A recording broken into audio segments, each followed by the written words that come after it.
Revenons maintenant sur les premières étapes du projet, l'analyse des besoins et la définition des objectifs.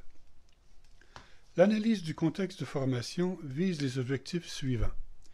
Identifier les réalités, enjeux et défis présents dans l'institution où se déroulera la formation, prendre connaissance des orientations, projets ou axes de développement élaborés par l'institution, identifier les besoins de formation des participants. Pourquoi cette étape est-elle importante?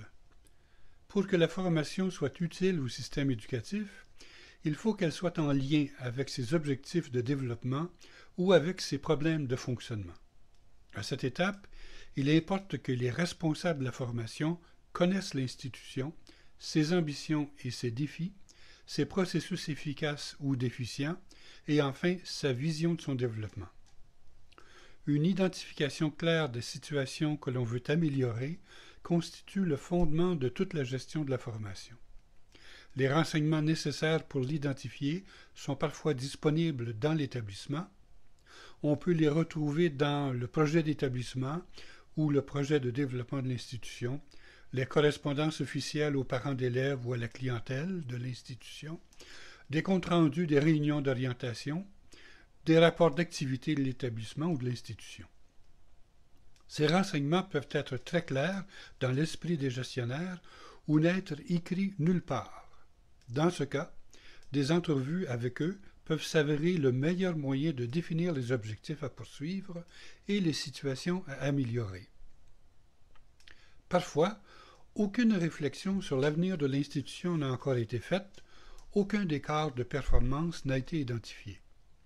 Le responsable de la formation a alors tout intérêt à susciter un échange autour de cette question, lequel débat pourra avoir un effet positif sur tous les aspects de la gestion de l'institution.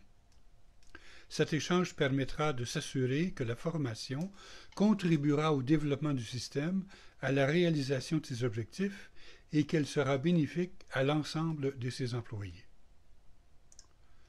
Analyse des besoins de formation. Il s'agit en somme de préciser l'écart entre les compétences nécessaires au regard des objectifs actuels ou futurs de l'institution et les compétences actuelles des personnels de gestion. La démarche suivante peut faciliter l'analyse des besoins de formation. Préciser la situation améliorée. Identifier les problèmes, les lacunes, les difficultés, les défis. Analyser la situation améliorée. Identifier les causes, ses conséquences, ses enjeux. Définir les compétences à développer et les actions de gestion à réaliser. Une compétence est un savoir agir complexe, la capacité à mobiliser des habiletés devant une situation réelle. Une compétence inclut des savoirs, des savoir-faire et des savoir-être. Il faut également définir une action de gestion, un changement nécessaire dans l'organisation ou le fonctionnement du système qui ne relève pas de la formation. Il faut valider les compétences cernées, vérifier que les compétences et actions de gestion identifiées correspondent vraiment aux besoins des apprenants. Et enfin, formuler les résultats attendus. Ces résultats doivent être concrets et observables et manifester l'atteinte des objectifs visés. Déterminer les besoins pour définir les objectifs. L'analyse des besoins permet donc d'identifier les objectifs généraux ou buts de la formation. Il s'agit de besoins auxquels la formation pourra répondre. Les autres mesures, les mesures de gestion, qui doivent être prises, relatives aux besoins auxquels une formation ne pourra pas répondre. Il serait illusoire en effet de croire que la formation constitue la seule façon de répondre aux besoins identifiés. Si une description de tâches est disponible, on peut plus facilement identifier les tâches à réaliser par l'employé et les compétences requises pour réussir ces tâches. On peut ensuite vérifier les compétences déjà acquises et déterminer l'écart de compétences, c'est-à-dire les connaissances et les compétences à acquérir. Cet écart permet de préciser les objectifs pédagogiques. Une attention particulière doit être portée à la définition des objectifs pour les raisons suivantes.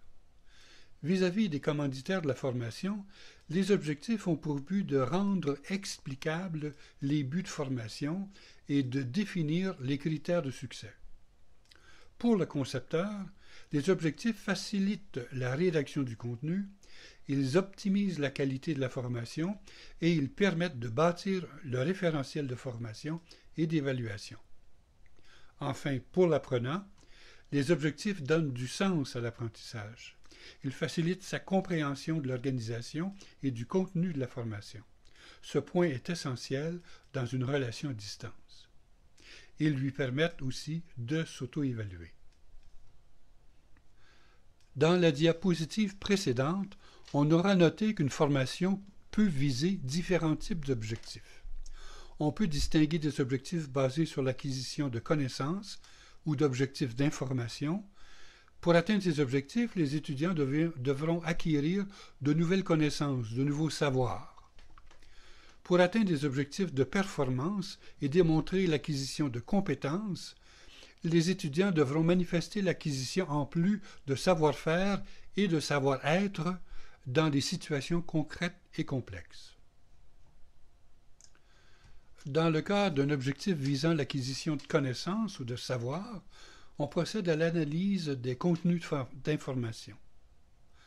On établit la liste des connaissances à acquérir, on identifie les connaissances clés, on détermine le niveau de savoir souhaité, et on hiérarchise et on ordonne l'acquisition des connaissances.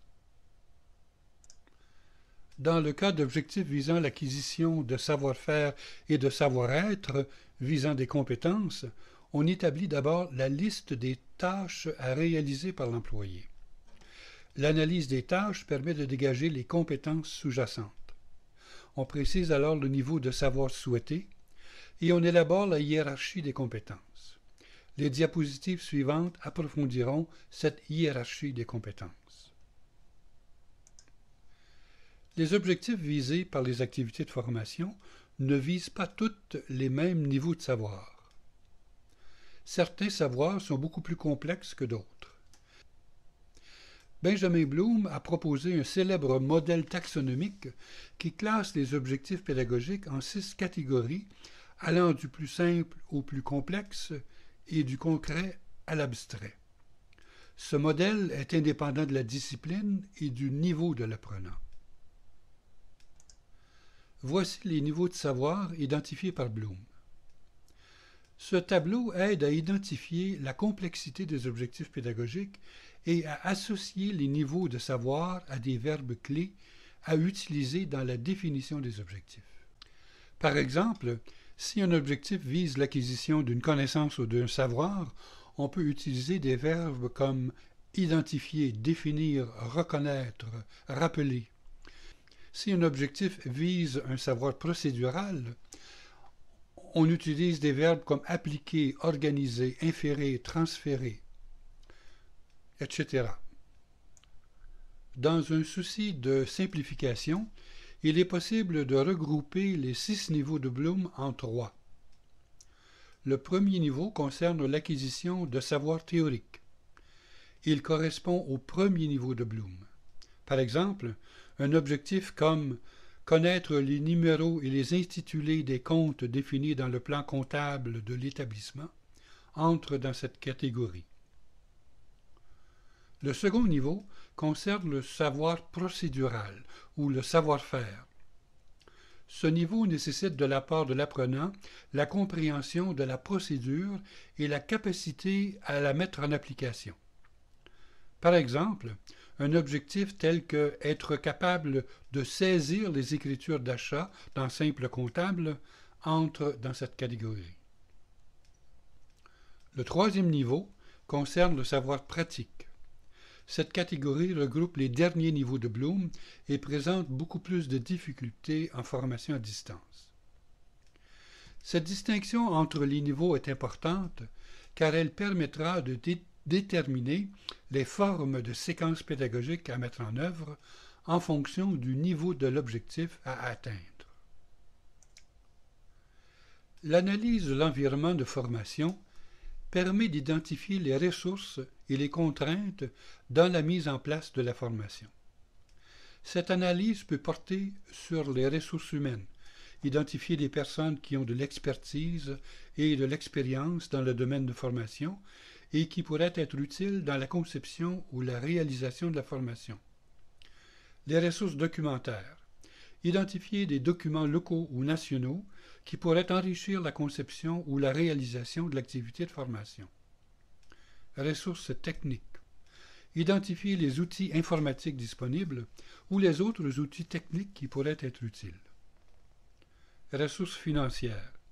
Identifier les ressources potentielles de financement pour la formation.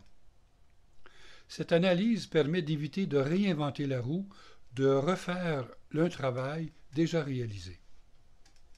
Elle permet également d'utiliser les ressources du milieu, souvent plus pertinentes dans la mise en œuvre de la formation.